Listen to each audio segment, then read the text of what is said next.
Məlumat verdiyimiz kimi oktyabrın 1-dən etibarən avtobus və metroda gediş haqqı 10 qəpik qaldırılacaq. Amma avtobusların hamısında qiymət artımı olmayacaq.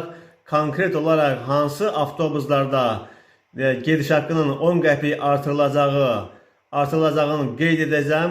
Çünki deməli bu qiymət artımından sui-istifadə edən sürücülər ola bilər. Hansısa marşrutda qiymət artımı olmayan marşrutlarda sərnişinlərin 10 qəpik əlavə deməli gediş haqqı almaq istəyən ola bilər. Ona görə də sərnişinlər bilməlidir ki, hansı avtobuslarda qiymət artımı olub. Bunlar Bakı şəhəri üzrə 1, 2, 3, 4, 5, 6, 10, 11, 13, 14, 17, 18, 20, 21, 24, 30, 32, 33, 35, 38, 40, 44, 46, 57, 60, 61, 62, 65, 72, 81, 88, 104, 105, 120, 125, 130, 133, 139, 140, 147, 149, 150, 150Y, 163, 165, 172, 189, 205, 211, 217,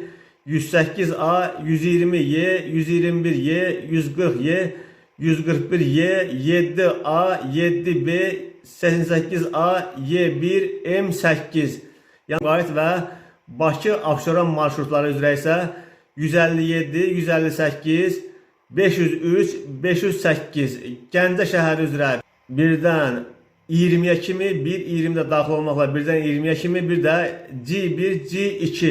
Bax, bu Gəncə üzrə bu avtobuslarda qiymət artımı olacaq. Ona görə də digər avtobusda, adı çəkilən avtobuslardan başqa digərlərində əlavə pul tələb eləsələr verməyin.